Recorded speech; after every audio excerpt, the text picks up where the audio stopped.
कि पिछले एक मिनट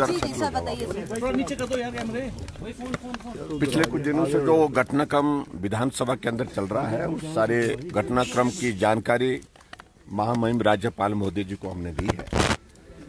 और खास तौर से जिस तरह से विधानसभा के अध्यक्ष महोदय जी ने विपक्ष के साथ व्यवहार किया है और जो रुख अपनाया है, उस संदर्भ में हमने जानकारी दी है। बजट सत्र हिमाचल प्रदेश में आजकल चल रहा है विधानसभा में, और बजट सत्र में जो कट मोशन पर चर्चा होने के बाद जब मंत्री विभाग का उत्तर देते हैं, उसके बाद कट मोशन पर वोटिंग होती है। और वोटिंग के समय अगर वॉइस वोटिंग अपोजिशन वालों को कन्विंसिंग ना लगे तो वहां डिवीजन ऑफ वोट जो है वो मांगने का अधिकार है। और हमने उसी के लिए आग्रह किया था, लेकिन 2 बार आग्रह करने के बावजूद भी हमारी बात को नहीं सुना गया, हाउस को एडजॉर्न कर दिया गया। और ऐसी सूरत में जब सारी चीजों को लेकर के हम अध्यक्ष महोदय जी से मिलने के लिए सारे विधायक जा रहे थे, तो मार्शल खड़े कर दिए। और मार्शल खड़े करके विधायकों के साथ जो जिस प्रकार से व्यवहार हुआ है, धक्के मुक्की हुई, विधायक घायल हुए हैं, गले से पकड़ लिया विधायकों को मार्शल के माध्यम से। यह आज तक हिमाचल प्रदेश की विधानसभा के अंदर कभी नहीं हुआ। और उसके बाद जब हम उनको मिलने के लिए उनके ऑफिस में प्रवेश किए तो अध्यक्ष महोदय मुकर जाते हैं, कहते हैं कि हमने तो आदेश किए ही नहीं है, मार्शल किसने लगाए। और जो सिक्योरिटी इंचार्ज है वो बोलते हैं कि हमको स्पीकर साहब के आदेश है। तो ये सब दुर्भाग्यपूर्ण परिस्थिति है।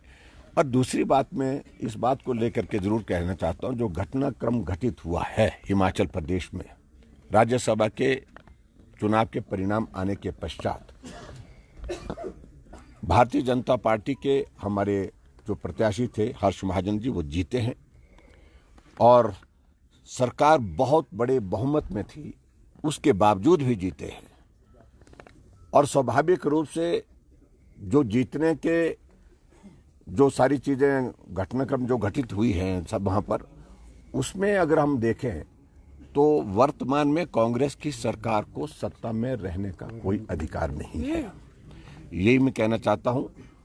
और वो अभी जो जानकारी हमने इस संदर्भ में खासतौर से जो घटनाक्रम घटित हुआ पिछले दिनों में, उसके बारे में अपनी जानकारी जो है हमने महामहिम राज्यपाल महोदय जी को दी। सर, डिवीजन ऑफ फोर्स होगा सर, आज डिवीजन ऑफ फोर्स होने की देखिए, संभावना है। हमें कई तरह की एप्रीहेंशंस है। हाँ। कि जिस प्रकार से व्यवहार विधानसभा अध्यक्ष का है, वो हमारे विधायकों को सस्पेंड कर सकते हैं ताकि कंफर्टेबली बजट को पारित किया जा सके। ये भी एक आशंका है जो हम जाहिर कर रहे हैं।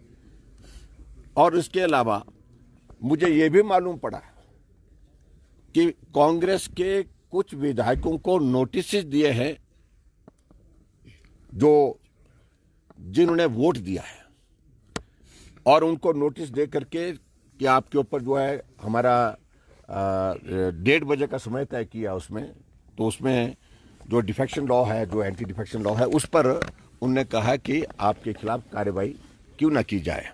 अपना पक्ष प्रस्तुत करने के लिए उनको 1:30 बजे बुलाया गया है। तो उनको सस्पेंड करने की उनकी ओर से जो मंशा जाहिर की जा रही है, वो भी एक संभावना है। और ऐसे में बहुत सारी चीजों को वो करने जा रहे हैं जो कि नियम के मुताबिक नहीं है। राज्यसभा में नंबर 1 व्हिप जारी नहीं होता है, व्हिप जारी किया कांग्रेस ने।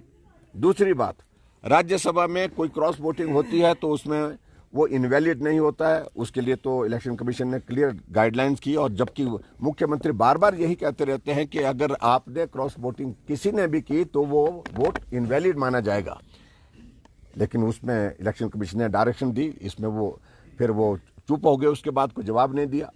और उसके बाद अब जब इसमें जो है वो दल बदल कानून का कोई रोल ही नहीं है, उसके बावजूद भी विधायकों को प्रताड़ित करके, तंग करके, उनको परेशान करके इस प्रकार के कार्रवाई करने की दिशा में वो आगे बढ़ रहे हैं।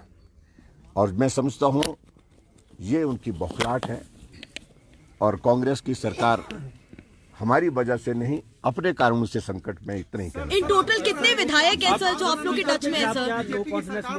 राष्ट्रपति शासन लगे अगर बहुमत। देखिए, हमें इस सारी चीज को लेकर हम तो सिर्फ एक ही बात कह रहे हैं कि जो बजट पर जो डिवीजन हम मांग रहे हैं वोट क्या, उसको हाउस में अलाउ किया जाए। सर कितने विधायक हैं इन टोटल जो आप लोग के टच में है, जो 6 जिन्होंने क्रॉस वोटिंग की, उनके अलावा भी कितने नंबर्स हैं? देखिए, इन सारी चीजों को ना पहले बताते हम ना हम बताएंगे, लेकिन इतना मैं जरूर कहना Majority चाहता है सर हूँ आपके कि मैं पास। इतना जरूर कहना चाहता हूँ, कांग्रेस जो है वो मैंडेट खो चुकी है। ठाकुर साहब, अगर डिवीजन ऑफ वोट्स नहीं मिलता है तो अगला कदम क्या होगा? अगला कदम उसके बाद पार्टी के नेतृत्व के साथ चर्चा करने के बाद फ्लोर टेस्ट की मांग की जाएगी सर। फ्लोर टेस्ट वही होता है, बजट पर अगर डिवीजन मांगा जाता है तो वो वही होता है। Thank you please, thank you.